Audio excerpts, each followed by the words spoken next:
근데 사장님은 아들을 왜 기억 못 하시는 거예요? 나는 이렇게 생각만 해도 눈물이 나고 가슴 아픈데. 여러분, 드디어 천국보다 아름다운 10화가 방영됐습니다. 그리고 이젠 우리가 가장 궁금해하던 인물들의 정체와 과거의 퍼즐 조각들이 하나둘씩 맞춰지기 시작했죠. 소미, 낙준, 해숙, 목사.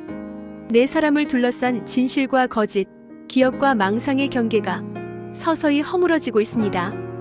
오늘 영상에서는 10화에서 드러난 충격적인 진실들, 그리고 그 뒷면에 숨겨진 아직 드러나지 않은 이야기들까지 깊이 있게 분석해 보겠습니다. 소미는 10화에서 조금씩 자신의 기억을 되찾기 시작합니다. 그리고 확신하죠. 은호가 자신의 아들이라는 것을요. 하지만 그 확신은 현실과 어긋납니다. 낙준은 왜 은호가 내 아들이냐며 분노를 터뜨리고, 소미는 낙준에게 받았던 폭력적인 기억, 자신을 물속에 넣었던 장면이 떠올라 그를 두려워하게 됩니다. 그런데 이상하지 않나요? 왜 기억을 되찾는 소미의 모습이 오히려 점점 현실과 멀어지는 걸까요? 우리는 여기서 한 가지 가능성을 제시할 수 있습니다. 소미는 과거 낙준을 집착적으로 따라다닌 인물, 즉 스토커였던 건 아닐까요? 행복한 가족을 이룬 낙준과 해숙을 바라보며 자신이 그 자리에 있기를 꿈꾸고, 결국 은호를 납치해 자신이 엄마인 듯 돌봤던 것 아닐까요? 자신의 망상 속에서 은호를 내 아이로 만들어버린 소미. 그래서 낙준이 아이를 데려가자 낙준이 돈을 받고 강정구에게 아이를 넘긴 거라 착각한 거죠. 이 망상이 얼마나 깊었으면 실제 기억처럼 각인돼 버렸을까요?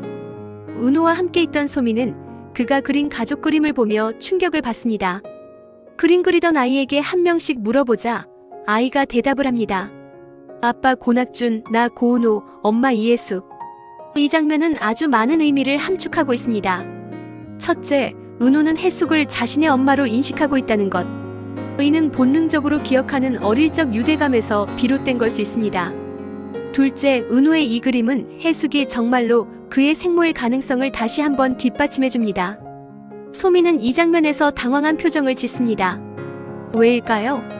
그 순간 자신이 엄마라는 믿음이 무너지는 것 같은 감각을 느꼈기 때문일 겁니다. 그리고 동시에 아이가 진실을 알고 있을지도 모른다는 불안감도 작용했겠죠.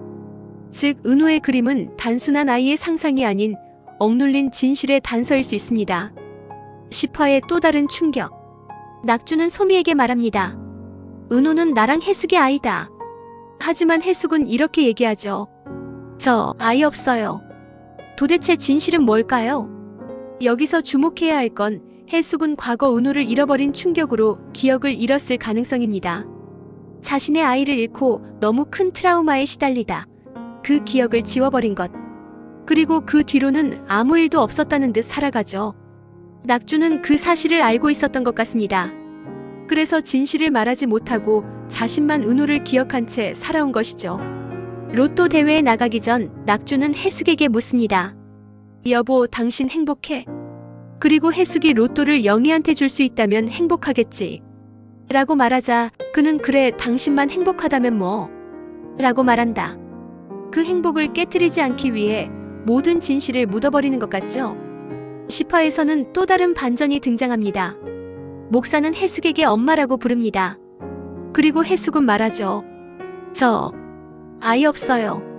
남편이랑 저랑 아이 없이 지냈어요. 그러던 중 천국 로또 대회가 열립니다. 해숙은 하늘에서 떨어진 열쇠로 상자를 열어 로또 대회에 참가합니다. 무대에 올라 자신의 사연을 이야기합니다. 그리고 목사의 사연을 이야기하게 하고 이 자리에서 그 엄마를 단죄하기 위해 나왔다며 이해숙 유죄라고 말하죠. 엄마가 미안해, 우리 아들. 그 순간 모두가 충격을 받습니다.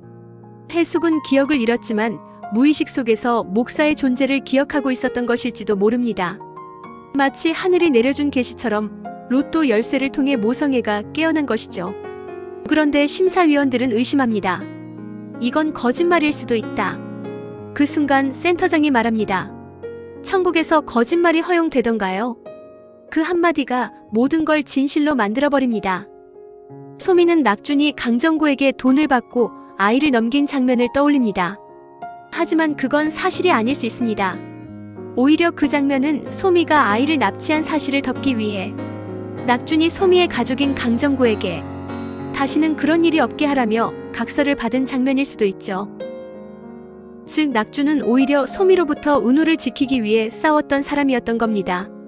하지만 소미는 그 장면을 왜곡된 기억으로 받아들이고 점점 더 깊은 오해에 빠져들었죠.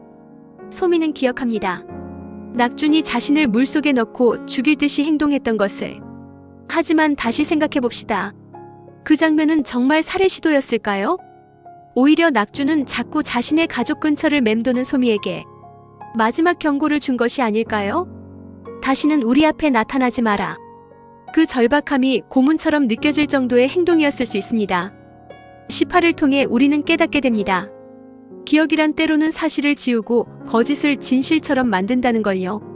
그리고 그 속에서 사람들은 사랑, 상처, 용서를 선택하며 살아가죠. 천국보다 아름다운이라는 제목처럼 이 드라마는 지옥 같은 기억과 오해 속에서도 서로를 향한 사랑을 지키려는 사람들의 이야기를 담고 있습니다. 남은 이야기에서는 소미의 기억이 어디까지 진실인지, 해숙과 목사의 관계가 완전히 밝혀질지, 그리고 낙주는 끝내 자신의 진실을 말할 수 있을지 계속 지켜보며 함께 이야기 나눠보도록 하겠습니다. 제 영상 재밌게 보셨다면 좋아요 꾹 눌러주시고 알림 설정, 구독도 잊지 말아주세요. 천국보다 아름다운 11화 분석도 놓치지 말고 함께 해주세요. 그럼 다음 영상에서 뵙겠습니다.